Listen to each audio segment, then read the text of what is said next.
Buenos días. Bueno, ahora en el resto del transcurso de la mañana voy a darles enfermedad de Chagas. Esta es una patología altamente prevalente en el mundo, en Sudamérica, en la Argentina y específicamente en Mendoza. Por lo tanto, me parece relevante que tengamos en cuenta esta patología. El Chagas es también denominado tripanosomiasis humana americana, es causada por el parásito Trypanosoma cruzi, que afecta entre 6 y 8 millones de personas, endémica en 21 países de Latinoamérica, donde cerca de 70 millones de personas viven en áreas de riesgo.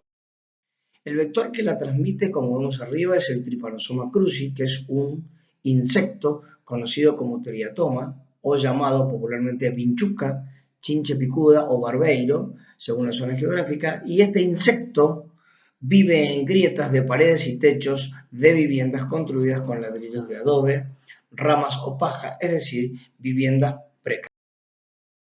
Dentro de los datos epidemiológicos de relevancia, es la principal endemia en la Argentina. Cerca de 2,5 millones de personas se ven afectadas y miren este dato, Argentina ocupa el tercer lugar detrás de Bolivia y Paraguay con el mayor número de casos notificados en todo el mundo.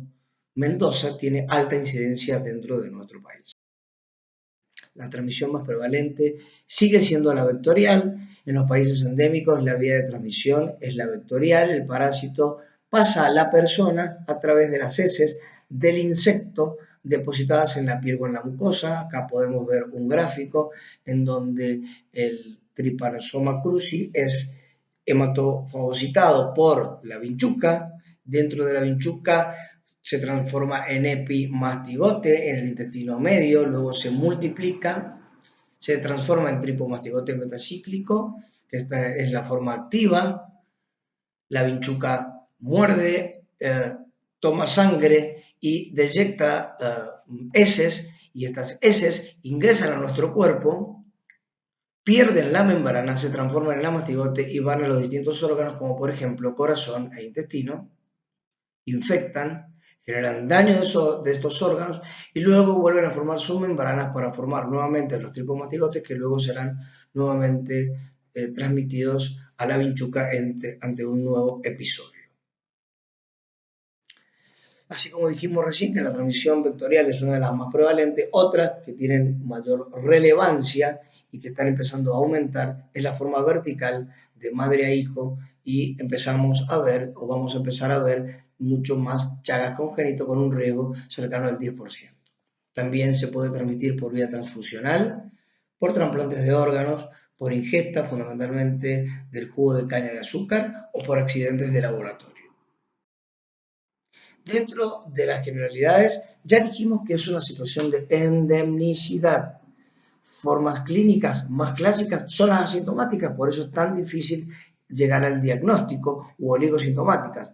Las formas agudas son raras de ver y fundamentalmente vamos a ver al paciente fundamentalmente en las formas de cronicidad. Esto hace que, como no se diagnostica precozmente, tenga alta mortalidad cardiovascular. Para eso hay que desarrollar programas de Chagas nacionales y provinciales y ahora es muy importante saber que los tratamientos de las formas crónicas han mejorado esta mortalidad en los últimos tiempos. Este es un dato para que vean cómo se comporta la Argentina en general. Los que están en color rojo son aquellos que tienen transmisión vectorial y son de alto riesgo. Como verán, Mendoza tiene alto riesgo vectorial, pero ha aumentado, como dijimos recién, la transmisión a través del Chagas congénito, es decir, enfermedad en su modalidad congénita, bebés que nacen con un parásito de madres chagásicas se han cuadriplicado en la última década.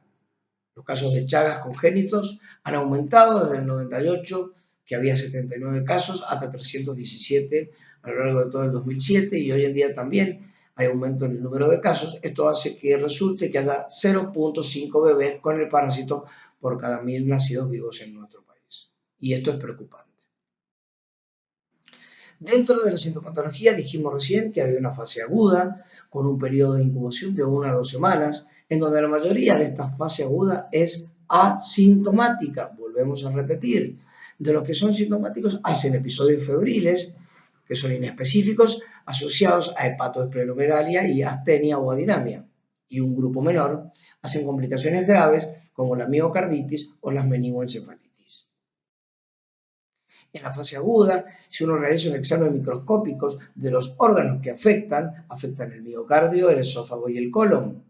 Estas provocan un intenso parasitismo en todos los órganos que afecten. La miocarditis provoca una necrosis de miocitos con edemas, con gran compromiso de mononucleares y polimorfonucleares, gran compromiso endocárdico, formación de trombos y además compromete el sistema de conducción generando alteraciones específicas en el electro y arritmias. A nivel del esófago y el colon, el parasitismo y la inflamación implican al músculo liso y las neuronas del plexo de Auerbach, provocando una vasculitis y un compromiso luego con un megaesófago y un megacolon en patologías crónicas. Dentro de otras de las patologías agudas que solemos ver, que son asintomáticas, hay un grupo menor que realizan lo que denominamos la reacción persistente local, que es el chagoma de inoculación o signo de Romaña, que es la afectación unilocular bipalpebral de aspecto frío, cianótico, que no genera ningún tipo de inflamación. Y además podemos observar en fases agudas, como dijimos recién, la miocarditis con el agrandamiento cardíaco del hígado del vaso, compromiso del sistema nervioso central y periférico. Ya si hablamos de patología crónica, que es la gran mayoría que uno detecta cuando es adulto, 50% de los individuos infectados desarrollan estas formas cardíacas y o digestivas, generando cardiomegalias, megaesófago y megacolon, y menos frecuentemente dilatación de tractos del gastrointestinal superior, ureterobronquios.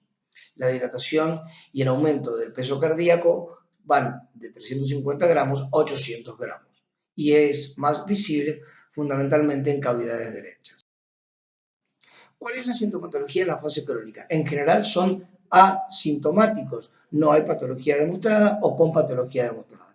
De estos que tienen patología demostrada, que uno les busca la patología, un 30 a un 50% presentan lesión de órgano blanco en 10 a 20 años. Por lo tanto, el diagnóstico precoz mejora la evolución y el pronóstico de esta enfermedad silente.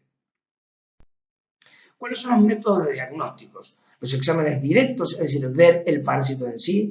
Dentro de los exámenes directos está el gota fresca, la técnica del microhematocrito, el micrométodo con microtubo, el Strout o Strut, fundamentalmente en niños y en adultos, y ahora la técnica molecular de la PCR, que recién lleva un poco de años en nuestro medio.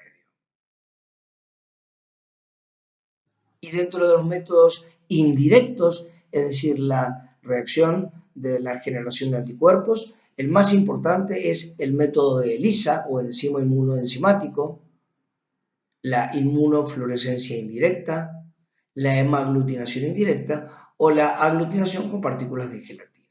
Es importante destacar que, como la mayoría de estos enfermos hacemos el diagnóstico en la etapa crónica, necesitamos dos métodos indirectos para hacer el diagnóstico de Chagas. Hay que hacer dentro del enfoque diagnóstico un examen físico, solicitar, como dijimos recién, la serología bajo dos métodos distintos, dentro de los cuales uno tiene que ser el ELISA, realizar un electrocardiograma por si hay cambios en el electro, bloqueo de rama, trastornos del ritmo, placa de tórax de frente, ecocardiograma transtorácico y una evaluación cardiológica. ¿Cuáles son las indicaciones?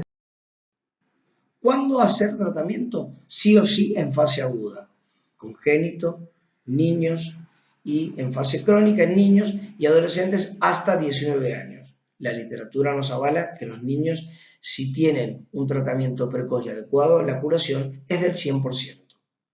También en donantes vivos reactivos en trasplante, cuando no son de urgencia, en accidentes de laboratorios o quirúrgicos, cuando lo detectamos precozmente, y también hay que hacer para evitar o mejorar y disminuir el control vectorial. ¿Cuándo probablemente hacer? En fase crónica, sin patología demostrada, es decir, en personas entre 19 y 50 años que no tengan patología demostrada, como dijimos recién, o en fase crónica con patología demostrada, pero que tengan cardiopatía leve o incipiente, siempre y cuando se den entre 19 años y 50 años, y también hacer quimioprofilaxis secundaria luego de una reactivación en pacientes inmunocomprometidos como trasplantados o VIH. ¿Cuándo? Probablemente no hacer. En fase crónica, en pacientes mayores de 50 años, no hay ningún estudio que avale el agregado de drogas en mayores de 50 años, y en fase crónica que ya demostremos que tengan cardiopatía avanzada.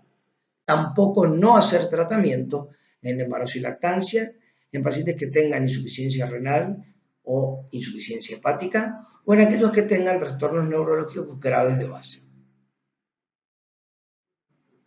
¿Cuáles son las drogas tripanocidas? Hay dos drogas en el mercado que son realmente de mucha relevancia y de mucha seguridad, como son el Vesnidazol y el Nifurtimox. El Vesnidazol, la dosis es 5 a 7 miligramos kilo día, administrado cada 12 horas. Los comprimidos vienen de 50 y de 100, y luego hay que darlo luego de las comidas con una dosis máxima de 400 miligramos. Y el Nifurtimox, 8 a 10 miligramos kilo día cada 8 horas. Son comprimidos bioregulados de 120 miligramos con una dosis máxima de 700 miligramos. Dos cosas importantes. Se realiza el tratamiento una sola vez en la vida y la duración del mismo es de 60 días. Los efectos adversos frecuentes de estos fármacos son generales, cutáneos, rash morbilliforme, escarlatiniforme, que muchas veces hace que tengamos que suspender la medicación, digestivos, náuseas, vómitos. Son drogas que pueden provocar hepatotoxicidad, alteraciones neurológicas como convulsiones, y pueden provocar alteraciones hematológicas. Por lo tanto, debemos realizar un control de laboratorio de los eventos adversos, analítica pretratamiento, hemograma, función renal y hepatograma, y luego un control intratratamiento, fundamentalmente el día 15 o 20 del inicio de la terapia. ¿Cuándo repetir la serología? Hay que repetir los dos métodos serológicos distintos, pero recién a los 6 o 12 meses luego de haber concluido el tratamiento. El éxito terapéutico se confirma con la negativización de la serología. La serología reactiva posterior al tratamiento no implica necesariamente fracaso terapéutico ni persistencia de la infección crónica. El fracaso terapéutico solo se demuestra con la detección del parásito en sangre. Para concluir, es una patología que debemos disminuir la mortalidad asociada a lesión de órgano blanco. Debemos disminuir o debemos detectar y tratar de disminuir el Chagas congénito. Eso es hacer detección de todas las mamás embarazadas y hacer detección precoz del recién nacido. Evitar que haya bancos de sangre que tengan parasitismo, ¿sí? Evitar o ser muy cuidadosos en los trasplantes de órganos, y la tendencia al tratamiento cada vez más precoz cuando hacemos el diagnóstico cada vez más precoz. Por eso hay que buscar al paciente, ya que, como dijimos inicialmente, la mayoría tiene un curso clínico asintomático. Muchas gracias.